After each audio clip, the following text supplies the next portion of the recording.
মাত্র ৩,২৭৫ টাকায় কি বান্দরবানের লামা আলী কদম ঘুরে মারায়ন্তং এক রাত থেকে এবং পরের দিন কক্সবাজারের থেকে ঘুরে আসা সম্ভব?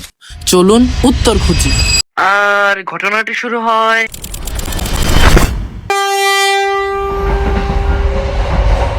প্রথমেই ৪২৫ টাকা ট্রেনের টিকিট কেটে চলে আসবেন চিটাগং। এইখানে জনপ্রতি ৬০ টাকা খরচ করে সকালে নাস্তা করে নেবেন। জনপ্রতি ১৫ টাকা দিয়ে মাহেন্দ্রা দিয়ে চলে আসবেন নতুন ব্রিজ। এইখান থেকে চকরিয়া যাওয়ার জন্য ১২০ টাকায় লোকাল বাস এবং ২২০ টাকায় কাউন্টার বাসের টিকিট পাওয়া যায়। চকরিয়া থেকে ১১০ টাকায় চান্দের গাড়ির টিকিট কেটে পাহাড়ি রাস্তা উপভোগ করতে করতে চলে আসুন আলীকদম আবাসিকে। অবশ্যই নিজের এনআইডি কার্ডের ফটোকপি অথবা জন্ম নিবন্ধনের ফটোকপি আনতে ভুলবেন না, এবং জন্ম নিবন্ধন অথবা এনআইডি কার্ডের যে ফটোকপিটি আনবেন সেইখানে নিজের এবং নিজের ফ্যামিলির কারোর নাম্বার অবশ্যই লিখে দিবেন। তা না হলে আপনি কিন্তু বান্দরবানে প্রবেশ করতে পারবেন না।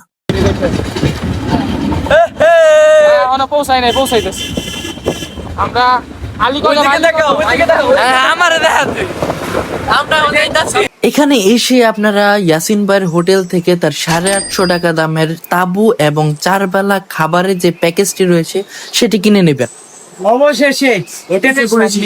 এখন খাবারের পালা পরে খাওয়া পুরোপুরি প্যাকেজের মধ্যে আছে, নো টেনশন। দুপুরের খাবারের প্যাকেজে থাকবে ডাল, ভাত, মুরগির মাংস এবং ভর্তা এবং মারফা, এবং এদের টেস্ট এক কথায় অসাধারণ। তাদের থেকে প্যাকেজের অন্তর্ভুক্ত প্রয়োজনীয় পানি নিয়ে আপনি রওনা দিবেন পাহাড়ের উদ্দেশ্যে, এবং অবশ্যই তাদের হোটেল থেকে আপনাদের পাওয়ার ব্যাংক এবং ফোন চার্জ করে নেবেন, কেননা আপনি কালকে সকাল পর্যন্ত থাকবেন ইলেকট্রিসিটি এবং নেটওয়ার্কের বাইরে। পাহাড়ে ওঠার জন্য আপনি বাইক ইউজ করতে পারেন অথবা আমাদের মতো ট্রেকিং করতে পারেন, তবে আমি বলবো ট্রেকিং এর কথা, কারণ পাহাড়ে যদি আপনি ট্রেকিং না করেন তাহলে পাহাড়ের মজা রইল কই। করেন সব পাপ মোচন হয়ে গেছে। আপনারা পাপ মোচন করতে চাইলে আলীকদম আয়া পড়েন। চন্দ্রনাথ পাহাড়ে ট্রেকিং করতে গিয়ে যাদের অবস্থা টাইট হয়ে যায় তাদের জন্য এই পাহাড় না, কেননা এই পাহাড়ের উচ্চতা ১৬৮০ ফিটের মতো, অর্থাৎ ব্রুজ খলিফা থেকেও আরো ৮ তলা বেশি উঁচু। এবার কিছু র ফুটেজ দেখতে থাকুন।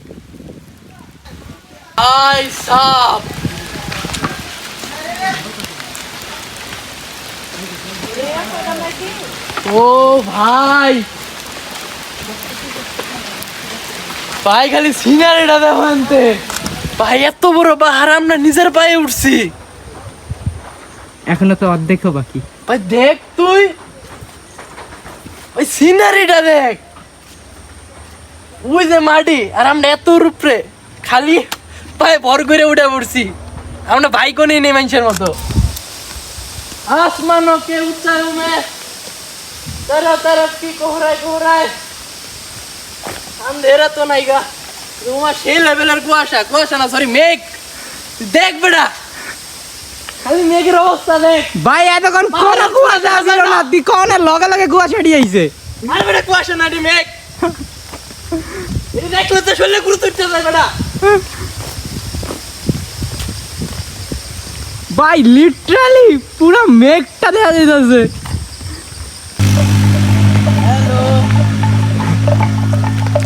कैसे हो?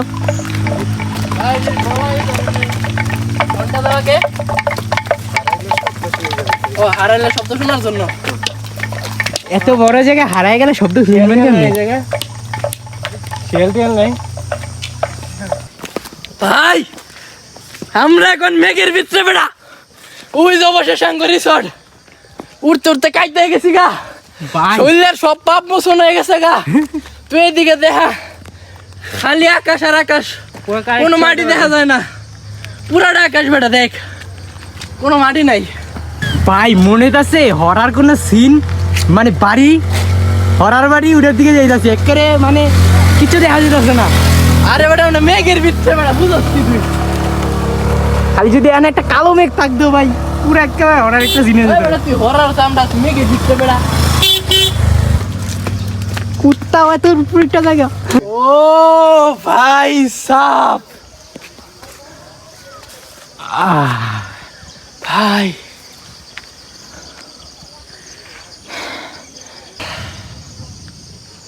লিটারে ঠান্ডা লাগতেছে।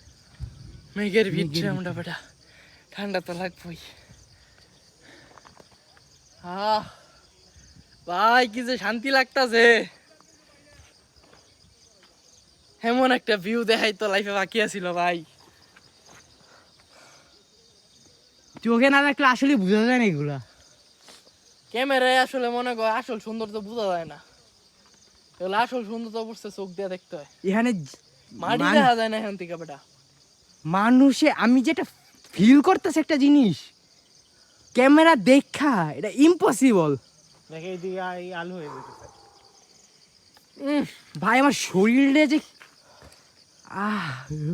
অবশ্যই সাঙ্গ তাপু পাওয়া গেছে।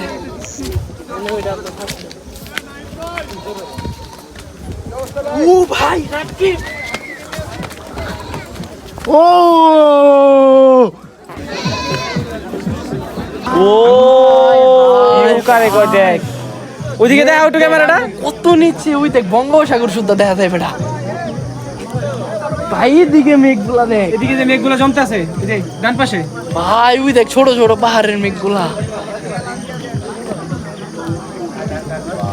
তো আজকে আমাদের থাকার প্লেস ঠিক এই জায়গায় পাহাড়ের উপরে, ঠিক এরকম একটা পরিবেশে। আমাদের এখানে দুইটা টাপু আর সামনের এই ভিউ। আজকের দিনটারে ভাবছিলাম কুফা দিন, ভাবছি সব উলট পালট হইতেছে, থাকার কথা মিরিন যাতে। ভাগ্যবশত এক্সট্রা কোনো টাকা পয়সা খরচ করা ছাড়াই অল্প কিছু ভাড়া খরচ করা, মাত্র 60 টাকা ভাড়া খরচ করা আমরা এসে পড়ছি এমন একটা প্লেসে।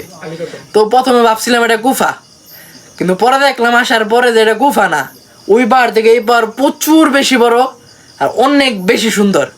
তো ভাবলাম যে আসলে মামা গুফা না, আঙ্গো ভুল হয়ে গেছে। তাল্লার কাছে কতক্ষণ তবা করলাম, মাপ চাইলাম। এরপরে ভাবলাম যে না আজকের দিনটা সুন্দর, কিন্তু আমরা বুক করছিলাম তাবু। কিন্তু আঙ্গো ভাগ্য আজকে এতটাই ভালো যে আমরা সেম প্রাইজে কটেজ পেয়ে গেছি। আমাদেরকে কটেজ গিফট করেছে, কটেজে থাকতে দেওয়া হয়েছে। মানে এখন আমার আফসোস লাগতেছে যে আমরা আসলে আজকের দিনটারে কুফা গেছিলাম, মানে এটা আফসোসের বিষয় ভাই। তো সন্ধ্যাবেলায় আমরা আমাদের প্যাকেজের অন্তর্ভুক্ত কিছু ঝালমুড়ি পেয়ে যাই। এরপর আমাদের কটেজের বারান্দায় জমে আমাদের গানের আসর, আমাদের টিম এবং অন্য আরেকটি টিমের সাথে। এরপর শুরু হয়ে যায় আমাদের ক্যাম্পফায়ার শেষ হতে না হতে শুরু হয়ে যায় আমাদের আজকের রাত্রের বারবিকিউর প্যাকেজটি। তো এখানে আপনারা লাইভ বারবিকিউ উপভোগ করতে পারবেন, যেটার টেস্ট এক কথায় অসাধারণ। গায়ক থেকে ছিল আমার নেত্রী দেশের বাইরে। তো আমরা আমাদের রাতের খাবার নিয়ে অবশেষে বসে পড়ছি। রান্না বেশি বড় মামা, রান্না আমার দাও। आसमानों के ऊंचाइयों में चारों तरफ की कोहराए अंधेरा कायम रहे। রাইতে বেলা ভিডিও করার আমার শখ ওঠে।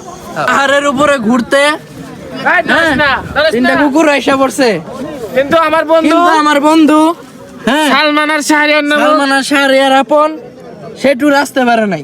তার জন্য এক বালতি সমবেদনা, সরি এক বদনা সমবেদনা। তো এইটা হচ্ছে আমাদের সানরাইজের আগের ভিডিও। সানরাইজের আগে দেখেন ঠিক কতটা মেঘ জমছে, এবং এইটা হচ্ছে আমাদের সানরাইজের পরের ভিডিও। আমরা বিদায় নিতেছি। এরপর আমরা এখান থেকে চলে যাব ঠিক নিচে, কারণ এর নিচে একটা সুন্দর ঝর্ণা আছে যার নাম শিলবুনিয়া ঝর্ণা। তো দেখতে থাকুন আমাদের ঝর্ণায় যাওয়ার রাস্তাগুলি আর কত সুন্দর চিরিপথ।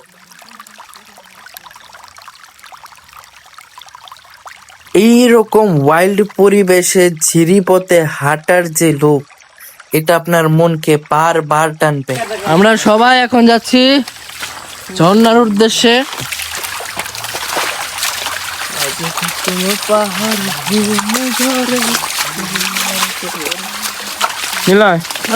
পাহাড় যাইতেছে যদি হাতি থাকে, হাতি না যদি বাঘ থাকে তার মজাই সুন্দর ব্লগ ধর বেটা ডর করতেছে যাবো না। বাঘ থাকলে আরো মজা হইব না তোমার।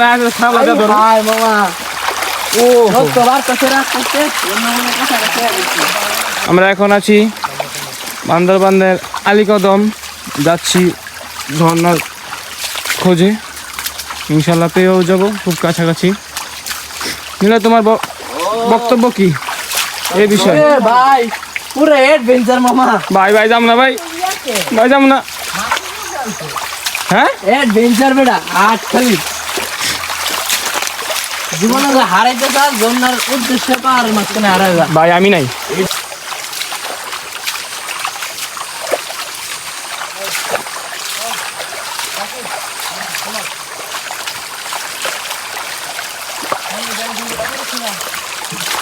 অবশেষে প্রায় 15-20 মিনিট ট্রেকিং করার পর আমরা এই জায়গায় আসতে পারছি। এখন এইটার উপরে উঠলে আসল ঝর্ণাটা দেখা যাবে।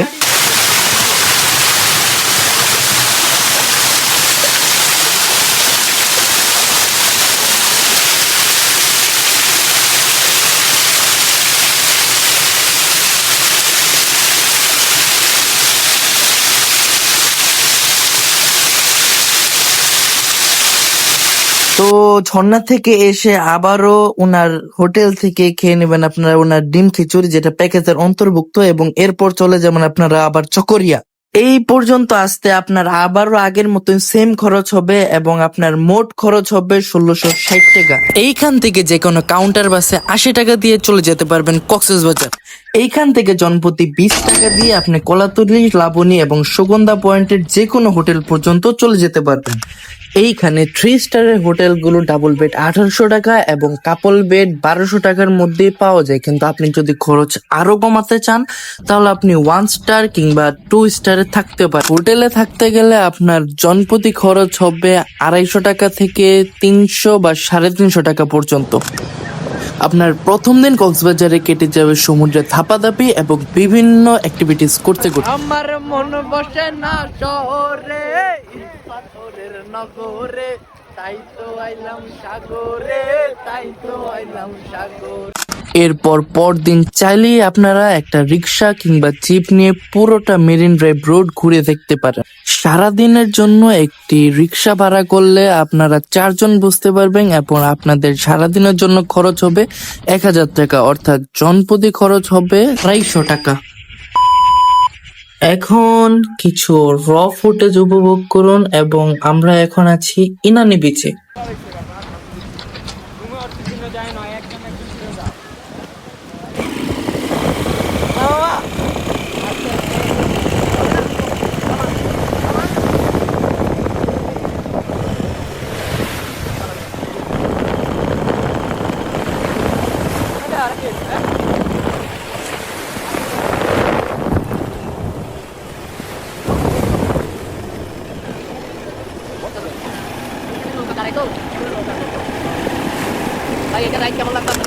আর এই দিকে আমরা নিয়ে 100 টাকার ডাল ভাতের প্যাকেজ, যেখানে থাকে বিভিন্ন রকমের আনলিমিটেড ভর্তা, আনলিমিটেড ভাত, 1 পিস মুরগির মাংস এবং 1 পিস ডিম এবং ডাল।